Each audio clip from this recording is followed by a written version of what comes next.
ಎಲ್ರಿಗೂ ನಮಸ್ಕಾರ. ಮನು ಕನ್ನಡತಿ ಯೂಟ್ಯೂಬ್ ಚಾನಲ್ಗೆ ನಿಮ್ಮೆಲ್ರಿಗೂ ಸ್ವಾಗತ. ನಾನು ಇವತ್ತು ಭಾನುವಾರದ ವ್ಲಾಗ್ನ ನಿಮ್ಮ ಜೊತೆ ಶೇರ್ ಮಾಡ್ತಾಯಿದ್ದೀನಿ.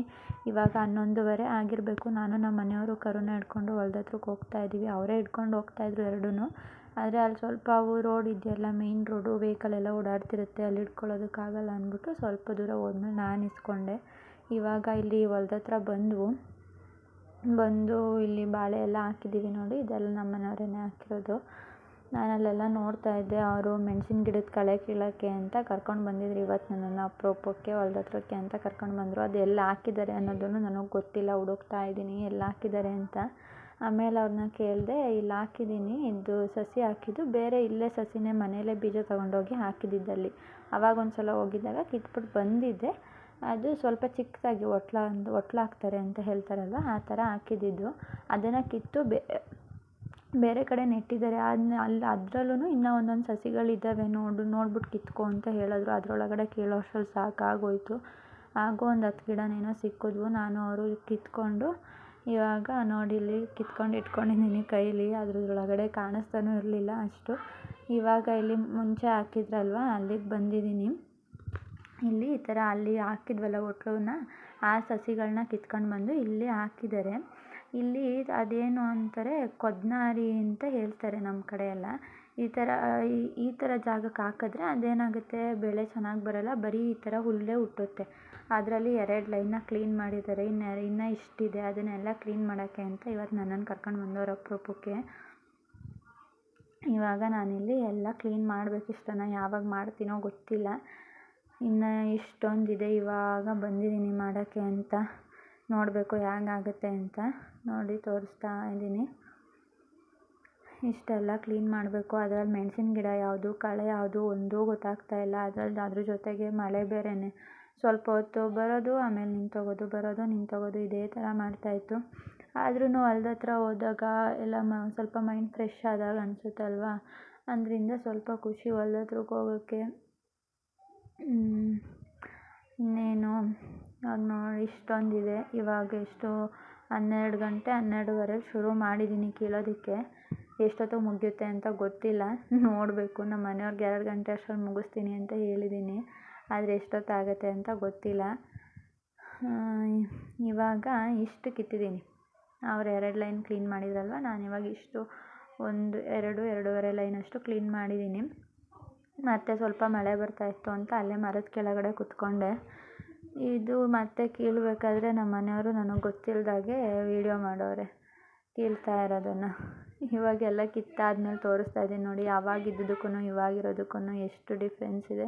ಇವಾಗ ಎಷ್ಟು ನೀಟಾಗಿ ಕಾಣಿಸ್ತಾ ಇದೆ ಅಲ್ವಾ. ಅಲ್ಲಿ ಸಸಿನ ಕಿತ್ಕೊಂಡು ಬಂದಿದ್ವಲ್ಲ, ಅದನ್ನು ನಮ್ಮ ಮನೆಯವರು ಇವಾಗ ಅಲ್ಲಿ ನೆಡ್ತಾಯಿದ್ರು. ನಾನು ಹೋಗ್ತೀನಿ, ಕೈಕಾಲು ತೊಳ್ಕೊತೀನಿ ಅಂತ ಹೇಳಿಬಿಟ್ಟು ಬಂದೆ. ಇಲ್ಲಿ ಬಕೀಟ್ ಇತ್ತು, ಸಗಣಿ ತೊಗೊಂಡು ಹೋಗ್ತೀವಲ್ಲ ಅದನ್ನು ಎತ್ಕೊಂಡು ಕೈಕಾಲು ತೊಳ್ಕೊಳ್ಳೋದಕ್ಕೆ ಅಂತ ಇವಾಗ ಹೋಗ್ತಾ ಇದ್ದೀನಿ. ನಾವೆಲ್ಲ ಸಗಣಿನ ಅಲ್ಲೇ ಹೊಲ್ದ ಹತ್ರ ತೊಗೊಂಡೋಗಿ ಹಾಕ್ತಾರೆ. ಇಲ್ಲಿ ತಿಪ್ಪೆ ಏನು ಮಾಡಿದ್ದಾರೆ, ಬಟ್ ಇಲ್ಲಿ ಹಾಕಲ್ಲ. ಬಾಳೆ ಗಿಡಕ್ಕೆ ಹಾಕಬೇಕು ಅಂತ ಹೇಳಿ ಗಂಜಲನೂ ಅದನ್ನು ತೊಗೊಂಡೋಗ್ತಾರೆ. ಎರಡನ್ನೂ ತೊಗೊಂಡು ನಾನು ಇವಾಗ ಕೈಕಾಲು ತೊಳ್ಕೊಳ್ಳೋದಕ್ಕೆ ಅಂತ ಹೋಗ್ತಾ ಇದ್ದೀನಿ. ಕೈಕಾಲು ತೊಳ್ಕೊಂಡು ಅಲ್ಲಿ ನಮ್ಮ ಆಂಟಿ ಮನೆ ಇದೆ. ನಮ್ಮ ಆಂಟಿ ಅಂತಂದರೆ ನನಗೆ ಚಿಕ್ಕತ್ತೆ ಆಗಬೇಕು, ಆದರೆ ನಾನು ಅವ್ರನ್ನ ಆಂಟಿ ಅಂತಲೇ ಕರೆಯೋದು. ನಮ್ಮ ಮನೆಯವ್ರಿಗೆ ಚಿಕ್ಕಮ್ಮ ಆಗಬೇಕು. ಅವರು ಬಾ ಟೀ ಮಾಡ್ತೀನಿ, ಊಟ ಮಾಡು ಬಾ, ಟೈಮ್ ಆಗಿದೆ, ಆಗಲೇ 4 ಗಂಟೆ ಆಗೋಯ್ತು, ಅದೆಲ್ಲ ಮುಗಿಯೋ ಅಷ್ಟರಲ್ಲಿ ಟೀ ಮಾಡ್ತೀನಿ ಬಾ ಅಂತ ಕರೆದಿದ್ರು. ಅವ್ರ ಮನೇಲಿ ಟೀ ಕುಡ್ಕೊಂಡು ಇವಾಗ ಮನೆಗೆ ಹೋಗೋಣ ಅಂತ ಹೊರಟಿದ್ದು.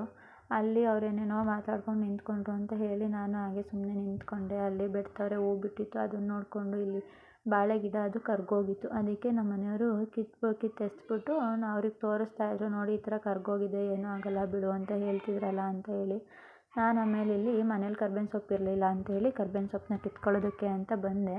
ಅದು ಎಟಕ್ತಾ ಇರಲಿಲ್ಲ. ಹಾಗೂ ಸಾಹಸ ಮಾಡಿ ಅದನ್ನು ಕಿತ್ಕೊಂಡು ಮನೆಗೆ ಹೋಗೋಣ ಅಂತ ಬಂದೆ. ನಮ್ಮ ಮನೆಯವರು ಗಾಡಿಯಲ್ಲೇ ಹೋಗೋಣ ಅಂತ ಹೇಳಿದ್ರು. ಆದರೆ ಆಮೇಲೆ ಅಲ್ಲಿ ಮಳೆ ಬಂದು ಸ್ವಲ್ಪ ರೋಡ್ ಹಾಳಾಗಿರೋದ್ರಿಂದ ದನಗೆ ಕಡ್ಡಿ ಕುಯ್ದಿರ್ತೀವಲ್ಲ, ಅದು ಎಲ್ಲ ಇಟ್ಕೊಂಡು ಹೋಗೋದಕ್ಕಾಗಲ್ಲ. ಅಲ್ಲಿ ರೋಡ್ ಹತ್ರ ಬಾ, ನಾನು ಅಲ್ಲಿಂದ ಕರ್ಕೊಂಡು ಹೋಗ್ತೀನಿ ಅಂತ ಹೇಳಿದ್ರು. ನಾನು ಇಲ್ಲಿ ಅಡ್ಡ ದಾರೀಲಿ ಹೋಗ್ತಾ ಇದ್ದೀನಿ ನಡ್ಕೊಂಡು.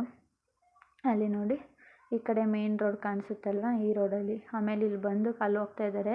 ಇಲ್ಲಿ ಬಂದು ಕರೆದ್ರು, ಇನ್ನೇನು ಮನೆ ಹತ್ರ ಇದೆಯಲ್ಲ ಬರಲ್ಲ ಹೋಗಿ ಅಂತ ಹೇಳಿದೆ. ನಾನು ತುಂಬ ಎಕ್ಸ್ಪೆಕ್ಟೇಷನ್ಸ್ ಇಟ್ಕೊಂಡು ಬಂದೆ. ನನ್ನ ಮಕ್ಕಳು ಬೆಳಗ್ಗೆಯಿಂದ ನನ್ನನ್ನು ಬಿಟ್ಟಿದ್ದಾರೆ, ನಾನು ಹೋದ ತಕ್ಷಣ ಓಡಿ ಬಂದು ತಪ್ಕೊತಾರೆ ಅಂತ. ಅದರಲ್ಲಿ ಆ ಥರ ಏನೂ ನಡೀಲಿಲ್ಲ. ಅವ್ರು ಸುಮ್ಮನೆ ಕೂತಿದ್ರು. ಹೋದ ತಕ್ಷಣ ಚುಚ್ಚಿ ಮಾಡಿಸ್ಕೊಂಬರೋಕೆ ಹೋಗಿದ್ಯಾ ಅಂತ ಕೇಳಿದ್ರು ಅಷ್ಟೇ. ಆಮೇಲೆ ಮನೆಗೆ ಬಂದು ಸ್ವಲ್ಪ ತಡ್ನಿಕಾಳು ಇದ್ವು ಎಡ್ಕೊಂಡು ಹಾಗಲಕಾಯಿನ ಹೆಚ್ಕೋತಾ ಇದ್ದೀನಿ ರೊಟ್ಟಿ ಮಾಡೋದಕ್ಕೆ ಅಂತ. ಇವಾಗ ಹಾಗಲಕಾಯಿ ಮತ್ತು ತಡ್ನಿಕಾಳನ್ನ ತೊಳ್ಕೊಂಡು ಬೇಯೋದಕ್ಕೆ ಹಾಕ್ಕೋತಾ ಇದ್ದೀನಿ. ನಾವೆಲ್ಲ ನಮ್ಮ ಮನೇಲಿ ಇದೇ ಥರ ಹಾಗಲಕಾಯಿ ಪಲ್ಯನ ಮಾಡೋದು.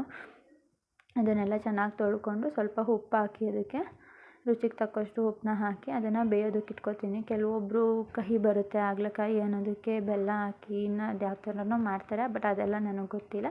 ನಾನು ಮಾಡೋದು ಈ ಥರ. ಆಮೇಲೆ ಇಲ್ಲಿ ರೊಟ್ಟಿ ಹಾಕೋದಕ್ಕೆ ಅಂತ ಬಿಸಿನೀರು ಕಾಯಿಸ್ಕೋಬೇಕಲ್ವ, ಅದಕ್ಕೆ ಮಿಕ್ಕಿರೋ ಅನ್ನ ಇರುತ್ತಲ್ವ ಅದನ್ನು ಸುಮ್ಮನೆ ಏನಕ್ಕೆ ವೇಸ್ಟ್ ಮಾಡೋದು ಅಂತ ನಾನು ರೊಟ್ಟಿಗೆ ಹಾಕ್ಕೊಂಡು ಅದನ್ನು ಹಾಕಿ ಅದಕ್ಕೆ ನೀರು ಹಾಕಿ ರುಚಿಗೆ ತಕ್ಕಷ್ಟು ಉಪ್ಪನ್ನ ಹಾಕಿ ಕಾಯೋದಕ್ಕೆ ಇಡ್ತೀನಿ. ಅಷ್ಟೊತ್ತಿಗೆ ಇಲ್ಲಿ ಹಾಗಲಕಾಯಿನೂ ಬೆಂದಿತ್ತು. ಅದನ್ನು ಅದು ನೀರು ಕಾಯೋ ಅಷ್ಟರಲ್ಲಿ ಇಲ್ಲಿ ಒಗ್ಗರಣೆಗೆ ಹಾಕ್ಕೋತಾ ಇದ್ದೀನಿ. ಅದು ಕಾಯ್ದಿತ್ತು, ಆಫ್ ಮಾಡಿದೆ. ಇವಾಗ ಇಲ್ಲಿ ಸಾಸಿವೆ, ಈರುಳ್ಳಿ, ಕರಿಬೇವಿನ ಸೊಪ್ಪು, ಟೊಮೆಟೊನ ಹಾಕಿ ಒಗ್ಗರಣೆ ಮಾಡ್ಕೋತಾ ಇದ್ದೀನಿ. ಒಗ್ಗರಣೆ ಎಲ್ಲ ಆದಮೇಲೆ ಅದಕ್ಕೆ ನಮಗೆ ಎಷ್ಟು ಖಾರಕ್ಕೆ ಎಷ್ಟು ಬೇಕೋ ಅಷ್ಟನ್ನ ಮನೆಯಲ್ಲೇ ಮಾಡಿರೋಂಥ ಖಾರ ಪುಡಿನ ಹಾಕ್ಕೊಂಡು ಹಾಗಲಕಾಯಿನ ಹಾಕ್ಕೊಂಡು ಮಿಕ್ಸ್ ಮಾಡಿದ್ರೆ ಹಾಗಲಕಾಯಿ ಪಲ್ಯ ರೆಡಿ ಆಗೋಗುತ್ತೆ. ಇನ್ನು ಒಬ್ಬೊಬ್ರು ಏನು ಮಾಡ್ತಾರೆ ಅಂತಂದರೆ ಹಾಗಲಕಾಯಿ ಕಹಿ ಬರುತ್ತೆ ಅಂತ ಹೇಳಿ ಬೆಲ್ಲನ ಹಾಕಿ ಮಾಡ್ತಾರೆ. ನಮಗೆ ಅದೇನು ಆ ಥರ ಅನಿಸಲ್ಲ. ನಾನು ಬೆಲ್ಲ ಏನೂ ಹಾಕೋಕ್ಕೋಗಲ್ಲ, ಹಾಗೆ ಮಾಡ್ತೀನಿ. ಆಮೇಲೆ ನೀರು ಕಾಯ್ದಾಗಿತ್ತಲ್ವ, ಇಲ್ಲ ಹಸಿಟ್ಟು ಕಲಿಸ್ಕೊಳ್ಳೋಣ ಅಂತ ಹೇಳಿ 4 ಬಟ್ಲಷ್ಟು ಹಿಟ್ಟನ್ನ ಹಾಕ್ಕೊಂಡು ಹಸಿಟ್ಟನ್ನ ಕಲಿಸ್ಕೊತಾ ಇದ್ದೀನಿ. ನಮ್ಮ ಮನೆಯಲ್ಲಿ ಎಲ್ಲ ತೊಟ್ಟೋ ರೊಟ್ಟಿನೇ ಮಾಡೋದು. ಅಂದರೆ ನಾನು ಪೇಪರ್ ಮೇಲೆಲ್ಲ ತೊಟ್ಟಲ್ಲ, ಹಾಗೆ ಇದು ಮಣೆ ಬರುತ್ತಲ್ವ ಆ ಮಣೆ ಮೇಲೇ ತೊಟ್ತೀನಿ.